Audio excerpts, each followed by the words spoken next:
ಇದೇನು ಹೇಳುತ್ತಿರುವೆ ನೀನು? ಅದು ಅಣ್ಣ,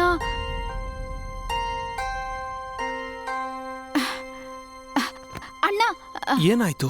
ಏನಾಯ್ತು? ಅಣ್ಣ, ಏನೋ ಹೇಳುತ್ತಿರುವಿರಿ ನೀವು? ಕನಸು ಕಾಣ್ತಿದ್ರಾ? ಹೌದು, ನಾನು ಕನಸು ಕಾಣುತ್ತಿದ್ದೆ. ನೀವು ತುಂಬಾ ಯೋಚಿಸುತ್ತಿರುವಿರಿ. ಹೌದು, ತುಂಬಾ ಯೋಚಿಸುತ್ತಿರುವೆ. ನಾವು ಹೊರಡುತ್ತೇವೆ. ನೀನು ವಿಶ್ರಾಂತಿ ತೆಗೆದುಕೋ. ಸರಿ. ನೀವು ಕೇಳಿದ್ದಲ್ಲ ನಿಜವೇ ಅಣ್ಣ. ಈಗ ನಾನು ಏನೆಂದುಕೊಂಡಿರುವೆನೋ ಅದೇ ಮಾಡುವೆ. ಇನ್ನು ಸ್ವಲ್ಪ ಸಮಯದಲ್ಲಿ ನಾನು ಅವರ ಮನೆಯಲ್ಲಿರುವೆ.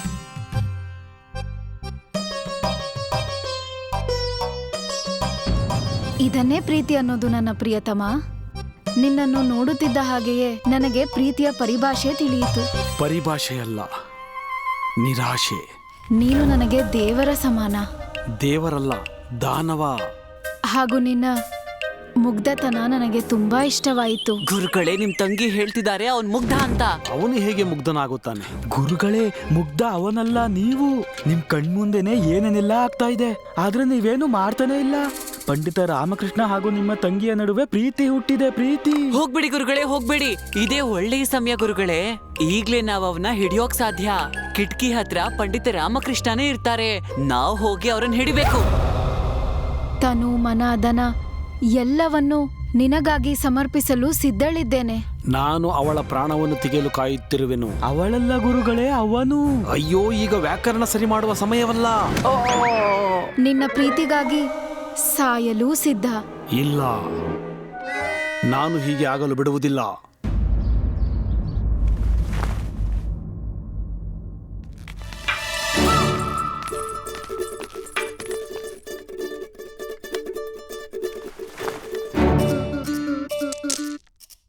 ಇದೆಲ್ಲ ಯಾಕೆ?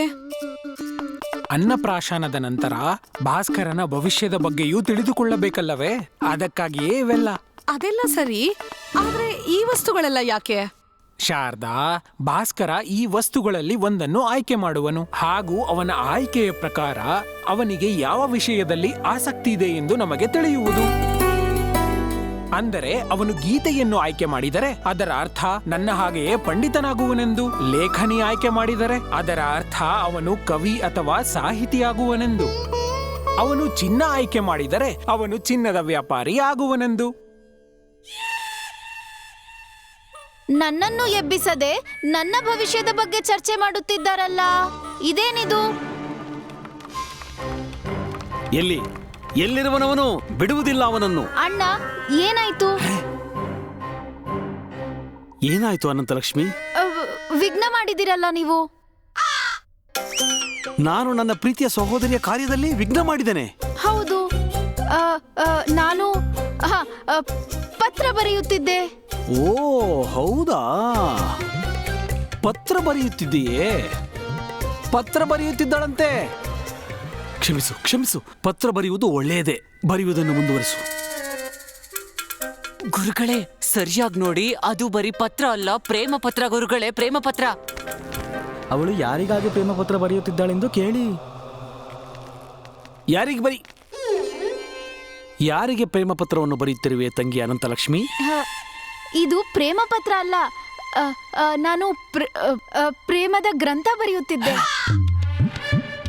ರಾಮ ಹಾಗೂ ಸೀತೆಯ ಪ್ರೇಮ ಗ್ರಂಥ, ರಾಧಾ ಹಾಗೂ ಗೋವಿಂದನ ಪ್ರೇಮ ಕತೆ. ಹೌದೇ? ಒಳ್ಳೆಯದು.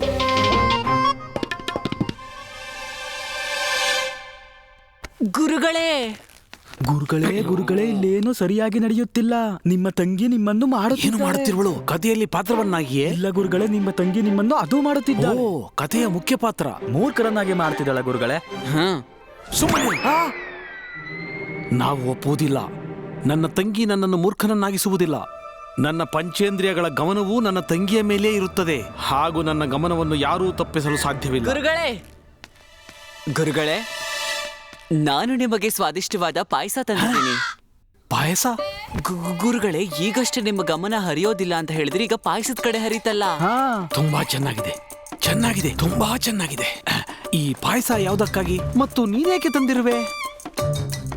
ಅದು ಇರು. ಮೊದಲು ನಾವು ಪಾಯಸವನ್ನು ಕುಡಿಯುತ್ತೇವೆ.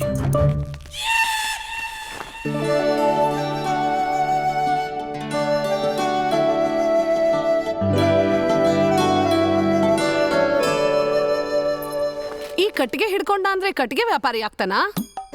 ಹೌದು, ಅಥವಾ ಕಟ್ಗೆ ಒಡೆಯೋನೋ ಆಗಬಹುದು.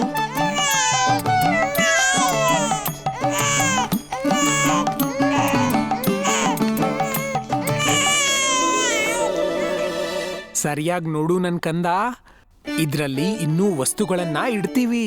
ನಿನ್ಗೆ ಯಾವ್ದ್ರಲ್ಲಿ ತುಂಬಾ ಆಸಕ್ತಿ ಇದೆಯೋ ಅದನ್ನೇ ಆಯ್ಕೆ ಮಾಡು. ಗೀತೆನ ಆಯ್ಕೆ ಮಾಡಿ ನಂತರನೇ ಪಂಡಿತ ಆಗ್ತ್ಯಾ ಅಂತ ಅನ್ಕೊಂಡಿದೀನಿ. ನಿನ್ನ ಮುಖದ ತೇಜಸ್ಸು ಅದೇ ಹೇಳುತ್ತಿದೆ. ಏನ್ ಮಾಡ್ತೀಯಾ ಅಂತ ನಾನ್ ನೋಡ್ತೀನಿ. ಇರಿ, ಏನಿಷ್ಟು ಆತ್ರ ನಿಮ್ಗೆ? ಇನ್ನೂ ಸ್ವಲ್ಪ ಆಯ್ಕೆ ಕೊಡಿ, ಯೋಚನೆ ಮಾಡ್ತೀನಿ. ಆ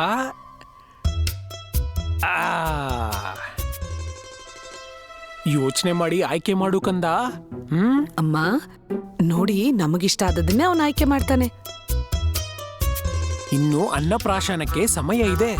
ಇನ್ನು ಗುರುಗಳಿಗೆ ಮಾತ್ರ ಆಮಂತ್ರಣ ಸಿಕ್ಕಿರುತ್ತೆ.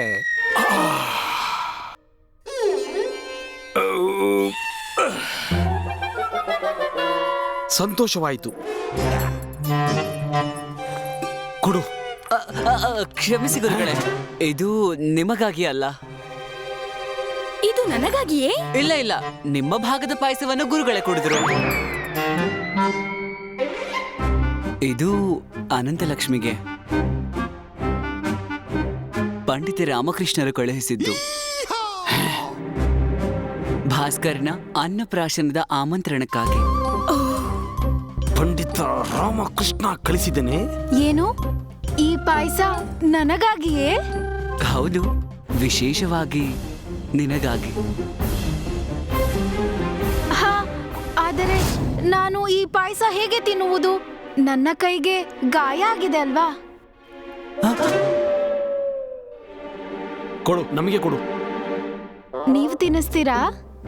ಹಾ ಹಾ, ನಾನ್ ತಿನ್ನಿಸ್ತೀನಿ.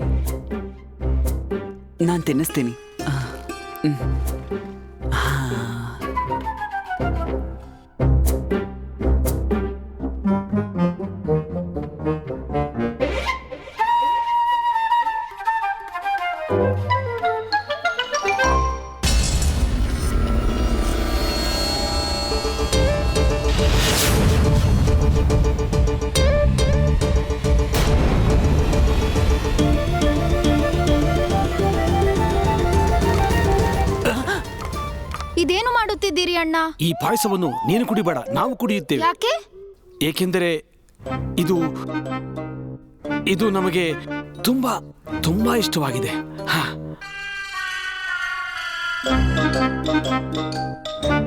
ಇವರಿಗೂ ಕೂಡ ನನ್ನ ಹಾಗೆ ಪಾಯಸ ತುಂಬಾ ಇಷ್ಟ ಅನ್ಸುತ್ತೆ. ಓ, ಚೆನ್ನಾಗಿದೆ. ಮನಸ್ಸಿಗೆ ಸಂತೋಷವಾಯಿತು. ಮನಸ್ಸು ಹೇಗೆ? ಹೊಟ್ಟೆಗೆ ಸಂತೋಷವಾಗಬೇಕಲ್ಲವೇ? ಅದು ಗಂಡಸರಿಗೆ ಹೃದಯದ ಸಂತೋಷ ಅಲ್ಲಿಂದಲೇ ಬರುತ್ತದೆ. ಅಲ್ಲಿಂದ? ಎಲ್ಲಿಂದ? ಅಲ್ಲಿಂದ ಅಲ್ಲ, ಇಲ್ಲಿಂದ. ಇಲ್ಲಿಂದ ಹೊಟ್ಟೆಯಿಂದ. ಹೊಟ್ಟೆ ತುಂಬಿದ್ರೆ ಮನಸ್ಸಿಗೆ ಶಾಂತಿ ಸಿಗುತ್ತೆ. ಹಾ ಹಾ. ಓ ಹೌದಾ? ಅದಕ್ಕೆ ಮಹಾರಾಣಿ ತಿರುಮಲಾಂಬ ದೇವಿಯವರು ಸದಾ ಒಳ್ಳೆಯ ಅಡುಗೆ ಮಾಡಲು ಕಲಿಯುತ್ತಿರುತ್ತಾರೆ. ಈಗ ನಾನು ಅವರಿಂದಲೇ ಕಲಿಯುವೆ. ಇಲ್ಲ, ನೀನು ನನ್ನ ಮೇಲೆ ಆಣೆ ಮಾಡು. ನೀನು ಅಡಿಗೆ ಮಾಡುವುದನ್ನ ನಮ್ಮ ಶತ್ರುವಿನ ಮನೆಯಲ್ಲಾದರೂ ಕಲಿತುಕೋ, ಆದರೆ ಮಹಾರಾಣಿ ತಿರುಮಲಾಂಬ ಅವರಿಂದ ಮಾತ್ರ ಬೇಡ.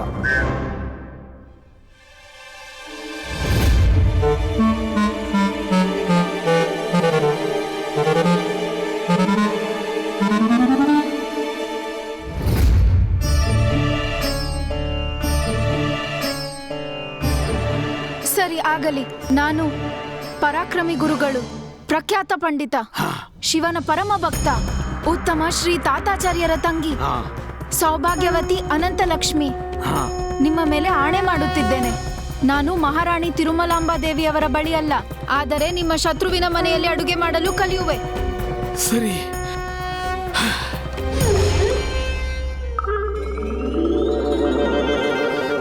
ನಾನಂತೂ ನಿಶ್ಚಯಿಸಿದ್ದೇನೆ.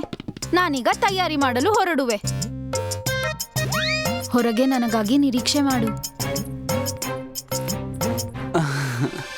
ಅಪ್ಪ, ನೀವ್ ಮಾಡ್ತಿರೋ ತಯಾರಿ ಎಲ್ಲ ನೋಡಿದ್ರೆ ನನಗೆ ತುಂಬಾ ಉತ್ಸಾಹ ಆಗ್ತಿದೆ. ಯಾವಾಗ ನನ್ನ ಅನ್ನಪ್ರಾಶನ ಆಗತ್ತೆ ಅಂತ ಕಾಯ್ತಾ ಇದ್ದೀನಿ. ಎಲ್ಲಿ ಹೋದ ನೀನ್ ಗೋವಿಂದ? ಇನ್ನು ಬೇರೆಯವ್ರಿಗೂ ಆಮಂತ್ರಣ ನೀಡ್ಬೇಕು ತಾನೆ? ನೀವ್ಯಾಕೆ ಚಿಂತೆ ಮಾಡ್ತಾ ಇದ್ದೀರಾ? ಗುರುಗಳ ಮನೆಗ್ ತಾನೇ ಹೋಗಿರೋದು. ಗುರುಗಳ್ ಮನೆಗ್ ಹೋಗಿದ್ದಾನೆ ಅಂದ್ರೆ ಪಾಪ ಅಪ್ಪಗ್ ಚಿಂತೆ ಆಗಲ್ವಾ? ಏನ್ ಹೀಗ್ ಕೇಳ್ತಿದ್ದೀರಾ ನೀವು? ಭಾವ, ನೀವ್ ಯಾಕೆ ಚಿಂತೆ ಮಾಡ್ತೀರಾ? ನಾನಿದೀನಲ್ಲ. ನೀನ್ ಇರೋದೇ ನನಗ್ ಚಿಂತೆ. ಮತ್ತೆ ಇಲ್ ನೋಡಿ, ನಾನ್ ಯಾರನ್ ಜೊತೆ ಕರ್ಕೊಂಬಂದಿದ್ದೀನಿ ಅಂತ.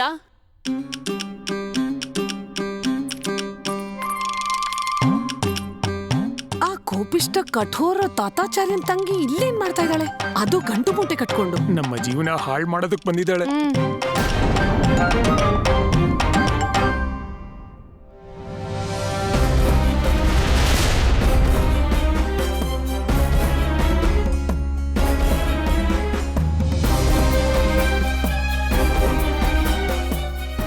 ಅಪ್ಪ, ನನ್ಗೇನು ಅರ್ಥ ಆಗ್ತಿಲ್ಲ. ಈ ತಾತಾಚಾರ್ಯನ್ ತಂಗಿ ಇಲ್ಲೇನ್ ಮಾಡ್ತಿದ್ದಾಳೆ?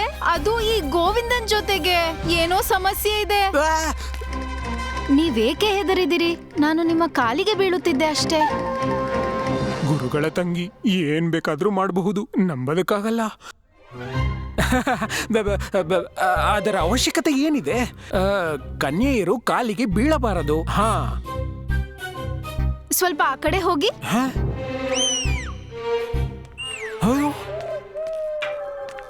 ಆಹಾ, ನನ್ನ ಮನೆಗೆ ಬಂದು ನನಗೆ ಹೀಗೆ ಹೇಳುತ್ತಿದ್ದಾಳೆ. ಬೇಜಾರ್ ಮಾಡ್ಕೋಬೇಡಿ ಪಂಡಿತ ರಾಮಕೃಷ್ಣರೇ. ಹೇಗೆ ಸೂರ್ಯನ ಬೆಳಕಿನ ಮುಂದೆ ಒಂದು ದೀಪದ ಬೆಳಕು ಶೂನ್ಯವೋ, ಹಾಗೆಯೇ ಇವರ ಸೌಂದರ್ಯದ ಮುಂದೆ ಇಡೀ ಜಗತ್ತಿನಲ್ಲಿರುವ ಸ್ತ್ರೀಯರ ಸೌಂದರ್ಯ ಲೆಕ್ಕಕ್ಕೇ ಇಲ್ಲ. ಬಾದಾಮಿಯಂತಹ ಕಣ್ಣುಗಳು, ಹೂವಿನಂತ ತುಟಿ ಹಾಗೂ ಚಂದ್ರನ ಹಾಗೆ ಹೊಳೆಯುವ ಗಲ್ಲ. ನೋಡುದ್ರಮ್ಮ, ಶಾರದಾಗಿ ಇಷ್ಟು ನಾನೇ ಹೋಗ್ಲಿಲ್ಲ. ಅಪ್ಪ, ಅಮ್ಮನ್ ಸ್ವಲ್ಪ ನೋಡ್ಕೋ. ಅಮ್ಮಂಗೆ ಇಷ್ಟೊಂದು ಪ್ರಶಂಸೆ ತಗೊಂಡು ಅಭ್ಯಾಸ ಇಲ್ಲ. ನವಿಲಿನ ಹಾಗೆ ಕುತ್ತಿಗೆ, ಕಪ್ಪು ಮೋಡದ ಹಾಗೆ ಕೂದಲು. ನಿಮ್ಮನ್ನು ನೋಡಿದರೆ ನಾನು ಸ್ತ್ರೀಯಲ್ಲ, ಪುರುಷನಾಗಿ ಹುಟ್ಟಬೇಕಿತ್ತು ಅನಿಸುತ್ತದೆ. ನೀನು ಸ್ತ್ರೀಯ ಬದಲಾಗಿ ಪುರುಷನಾಗಲು ಹೇಗೆ ಸಾಧ್ಯ? ನೀನು ನನ್ನನ್ನು ಮಾತನಾಡಲು ಬಿಡು. ಹೋಗು, ಹಿಂದೆ ನಿಲ್ಲು. ಆಕಾಶಕ್ಕೆ ಏರಿಸ್ತಿದ್ದಾಳೆ ಶಾರದಾ. ಏರ್ಬೇಡ, ಏರ್ಬೇಡ. ನೀವ್ ನನ್ ಪ್ರಶಂಸೆ ಮಾಡಲ್ಲ, ಬೇರೆಯವ್ರು ಮಾಡಿದ್ರೆ ನಿಮ್ ಕೈಲಿ ಸಹಿಸಕ್ ಆಗ್ತಿಲ್ವಾ? ನೋಡಿ ಎಷ್ಟು ಒಳ್ಳೆಯವಳು ಅವಳು. ಒಳ್ಳೆಯವಳ? ಸ್ವಲ್ಪ ಹೊತ್ತು ಮುಂಚೆ ಯಾಕೆ ಬಂದ್ಲು ಅಂತ ಕೇಳ್ದೆ, ಈಗ ಒಳ್ಳೆಯವಳಾಗ್ಬಿಟ್ಲಾ? ಎಷ್ಟ್ ಮುದ್ದಾಗಿ ಮಾತಾಡ್ತಾ ಇದೀಯಾ. ಮಾತಾಡು. ಈ ಗಲ್ಲಿಲಿ ಇನ್ಯಾರಾದ್ರೂ ಶಾರದಾದೇವಿ ಇದಾರಾ? ಯಾರ ಪಾಯಸ ತುಂಬಾ ಪ್ರಖ್ಯಾತ? ಯಾರ ಪೂರಿ ಪಲ್ಯ ಬಗ್ಗೆ ಇಡೀ ಊರೇ ಮಾತಾಡುತ್ತೋ? ಯಾರ ಹಲ್ವಾ ಬಗ್ಗೆ ಅಂತೂ ಪ್ರಶಂಸೆ ಮಾಡ್ತಾನೆ ಇರ್ತಾರಲ್ವಾ? ಹೌದು, ಮತ್ತೆ ಅವ್ರು ಮಾಡೋ ಲಾಡು ಅತ್ಯಂತ ಸ್ವಾದಿಷ್ಟವಾಗಿರುತ್ತವೆ. ಹೌದು. ಹಾ, ನಿಮ್ಗೆ ಆ ಶಾರದಾದೇವಿ ಗೊತ್ತಿದ್ಯಾ?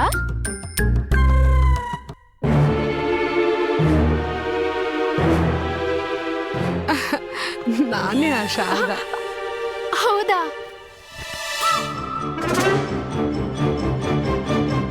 ಈಗ ನನ್ ಬೀಳಿಸ್ತೀಯಾ? ನೀವ್ ನನ್ನ ಶರಣಾಗತಿ ಸ್ವೀಕರಿಸೋವರೆಗೂ ನಾನ್ ನಿಮ್ ಕಾಲ್ ಬಿಡೋದೇ ಇಲ್ಲ. ಶರಣಾಗತಿನ? ಹಾಗಂದ್ರೆ ಆಪತ್ತನ್ನ ಮನೆಗ್ ತಂದ್ಕೊಳ್ಳೋದು. ಸಂಕಟವನ್ನು ಮನೆಗೆ ಕರೆದ ಹಾಗೆ. ಒಪ್ಕೋಬೇಡ, ಒಪ್ಕೋಬೇಡ. ನಾನ್ ನಿಮ್ ಜೊತೆ ಇದ್ದು ಪಾಯಸ ಮಾಡೋದು, ಹಲ್ವಾ ಮಾಡೋದು, ಮತ್ತೆ ಎಷ್ಟೊಂದು ಅಡ್ಗೆಗಳನ್ನ ಮಾಡೋದ್ ಕಲಿಬೇಕು. ನೀವ್ ನನಗ್ ಹೇಳ್ಕೊಡ್ತೀರಾ? ಹೇಳ್ಕೊಡಲ್ಲ ಅನ್ನು, ಹೇಳ್ಕೊಡಲ್ಲ ಅನ್ನು. ಹೇಳ್ಕೊಡ್ತೀನಿ ಅನ್ನಿ. ನನ್ನ ಶರಣಾಗತಿಯನ್ನು ಸ್ವೀಕರಿಸಿ ಅಕ್ಕ. ಅಂದರೆ ನನ್ನ ಮಾತಿನರ್ಥ ದೇವಿ.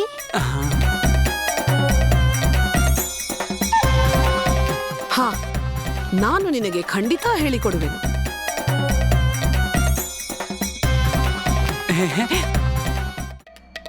ಖಂಡಿತವಾಗಿಯೂ ನೀವು ನನಗೆ ಹೇಳಿಕೊಡದೆ ಕಳುಹಿಸುವುದಿಲ್ಲ ತಾನೇ? ಇಲ್ಲ. ಪ್ರಮಾಣ ಮಾಡಿ. ಪ್ರಮಾಣ ಮಾಡ್ಬೇಡ, ಪ್ರಮಾಣ ಮಾಡ್ಬೇಡ.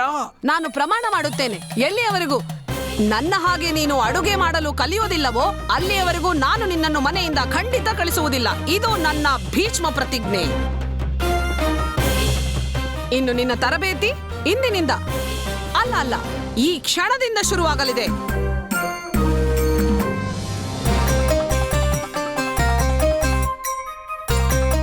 ನೀವಂತೂ ಸಾಕ್ಷಾತ್ ದೇವಿಯೇ. ನೀವು ಮಾತಾಡುವುದಿಲ್ಲ, ನಿಮ್ಮ ಕೋಲು ಮಾತಾಡುತ್ತದಲ್ಲ, ಅವರೇ ಅಲ್ಲವೇ ನೀವು? ಎಲ್ಲರೂ ನಿಮ್ಮನ್ನು ನೋಡಿ ಭಯ ಪಡುವರಲ್ಲ, ಅವರೇ ಅಲ್ಲವೇ ನೀವು? ಅಪ್ಪ, ಈಗ ನನ್ನ ಅಮ್ಮನ ಸರದಿ ಆಯ್ತು, ಈಗ ನಿಮ್ಮ ಅಮ್ಮನ ಸರದಿ. ನೋಡಿದ್ರಾ? ಇವಳ ಚಾಣಾಕ್ಷದ ಮಾತು ಶಾರದಾ ಮೇಲೆ ಪ್ರಭಾವ ಬೀರ್ತು, ಆದ್ರೆ ಅಮ್ಮ ಮೇಲೆ ಬೀರಲ್ಲ.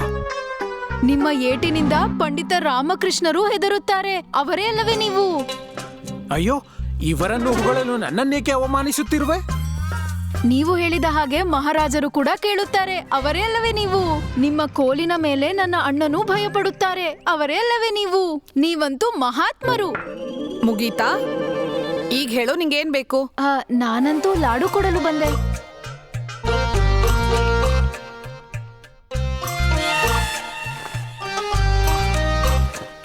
ನೋಡಿ, 50 ಲಾಡುಗಳಿವೆ, ದೇಸಿ ತುಪ್ಪದಿಂದ ಮಾಡಿರುವ ಲಾಡು.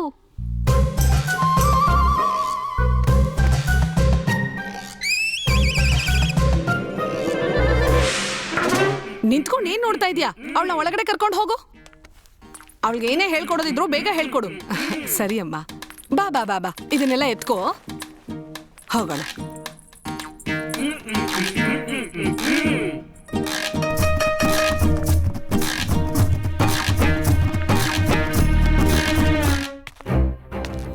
ಅನಂತಲಕ್ಷ್ಮಿ, ವರುಣಮಾಲಾ, ಈ ಅನಂತಲಕ್ಷ್ಮಿ ಎಲ್ಲಿ ಹೋದಳು? ಎಲ್ಲಿಗೆ ಹೋಗಬೇಕಿತ್ತು ಅಲ್ಲಿ ಹೋದಳು. ಎಲ್ಲಿಗೆ ಹೋಗಬೇಕಿತ್ತವಳು? ಅಯ್ಯೋ, ಅವಳು ಮಹಾರಾಣಿ ತಿರುಮಲಂಬಾ ದೇವಿಯವರ ಬಳಿ ಹೋಗಿಲ್ಲ ತಾನೇ? ಇಲ್ಲ ಇಲ್ಲ ಸ್ವಾಮಿ, ಅವಳಂತೂ ನಿಮ್ಮ ಮೇಲೆ ಆಣೆ ಮಾಡಿದ್ದಾಳಲ್ಲ, ಅವರ ಬಳಿ ಹೋಗುವುದಿಲ್ಲವೆಂದು. ಅವಳಂತೂ ನಿಮ್ಮ ಶತ್ರುವಿನ ಬಳಿ ಹೋಗಿದ್ದಾಳೆ. ಹಾಗಾದರೆ ಒಳ್ಳೆಯದೇ. ಸರಿಯಾಗಿ ಕೇಳಿಸಿಕೊಳ್ಳಿ ಗುರುಗಳೇ, ನಿಮ್ಮ ಶತ್ರುವಿನ ಮನೆಗೆ ಹೋಗಿದ್ದಾರೆ. ನಮ್ಮ ಶತ್ರುವಿನ ಮನೆಗೆ? ಯಾವ ಶತ್ರು? ಅಯ್ಯೋ, ಮರ್ತ್ ಹೋದ್ರ ಗುರುಗಳೇ, ಈ ಊರಲ್ಲಿ ನಿಮ್ಗಿರೋದು ಒಬ್ಬರೇ ಶತ್ರು, ಅದು ಪಂಡಿತ ರಾಮಕೃಷ್ಣ. ಪಂಡಿತ ರಾಮಕೃಷ್ಣ, ನಾವು ಈ ಶತ್ರುತ್ವವನ್ನು ಸಂಬಂಧವಾಗಿ ಬದಲಾಯಿಸಲು ಒಪ್ಪುವುದಿಲ್ಲ, ಖಂಡಿತ ಒಪ್ಪುವುದಿಲ್ಲ.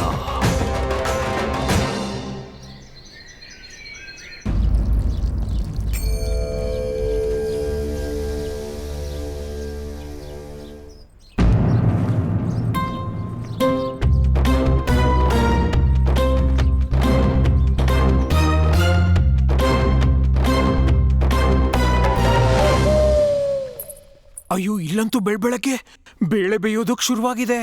ಬೇಳೆ ಸಾರಲ್ಲ, ಪಾಯಸ. ಹಾ, ಪಾಯಸ? ನಾನಿವತ್ತು ಊಟಕ್ಕೆ ಪಾಯಸ ಮಾಡ್ಬೇಕು ಅಂತ ಅನ್ಕೊಂಡಿದೀನಿ, ಬೇಳೆ ಸಾರಲ್ಲ.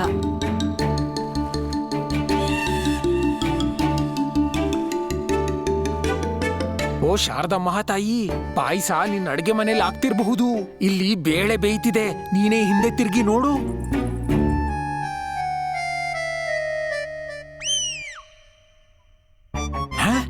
ದೃಶ್ಯ ಪರಿವರ್ತನೆ. ಏನು, ಇವನ್ ನನ್ನ ತಮ್ಮ ಗೋವಿಂದ ಅಲ್ವಾ? ಸೂರ್ಯ ನಮಸ್ಕಾರ ಮಾಡ್ತಾ ಇದ್ದಾನೆ. ಗುರುಗಳು ಇವನಿಗೆ ಹೇಗೆ ಪಾಠ ಕಲಿಸ್ತಾರಂದ್ರೆ, ಇವನಿಗೆ ಸೂರ್ಯ ನಮಸ್ಕಾರ ಅಲ್ಲ, ಸಾಷ್ಟಾಂಗ ನಮಸ್ಕಾರ ಹಾಕುವುದಕ್ಕೂ ಆಗಲ್ಲ. ಹಾಗೆ ನೋಡ್ಕೋ, ಇವ್ರು ಬೇಳೆ ಬೇಯಿಸೋದ್ರಿಂದ ಅವ್ರಿಗೂ ಸಮಸ್ಯೆ ಆಗುತ್ತೆ, ನನಗೂ ಸಮಸ್ಯೆ ಆಗುತ್ತೆ. ಯಾವ ಬೇಳೆನೂ ಬೈತಿಲ್ಲ. ಅಲ್ಲಿ ನೋಡಿ, ನನ್ನ ತಮ್ಮ ಎಷ್ಟು ಚೆನ್ನಾಗಿ ಸೂರ್ಯ ನಮಸ್ಕಾರ ಮಾಡ್ತಾ ಇದ್ದಾನೆ. ಸರ್, ಯಾಕೆ ಹೇಳ್ದೆ? ನಾನೇ ನೋಡ್ತಿದ್ದೀನಲ್ಲ. ನೀವೇ ಹೇಳ್ತೀರಲ್ಲ, ಮನುಷ್ಯ ಯಾವತ್ತು ಕೆಳಗಿಂದ ಮೇಲೆ ಬರಬೇಕು ಅಂತ, ಅವನು ಅದನ್ನೇ ಮಾಡ್ತಾ ಇದ್ದಾನೆ. ನಿನಗ ಅರ್ಥ ಆಗ್ತಿಲ್ಲ. ನಿನ್ ತಮ್ಮ ಸೂರ್ಯ ನಮಸ್ಕಾರ ಕಲಿಯೋಷ್ಟ್ರಲ್ಲಿ ಅನಂತ ಇವನನ್ನು ಪ್ರೇಮದ ಜಾಲದಲ್ಲಿ ಬೀಳಿಸಿಕೊಳ್ಳುವಳು. ಇವರ ಬೇಳೆ ಬೇಯ್ದು ಅದರ ಸುಗಂಧ ಗುರುಗಳಿಗೆ ತಲುಪುವಷ್ಟರಲ್ಲಿ ನಾನೇ ಏನಾದರೂ ಮಾಡಬೇಕು.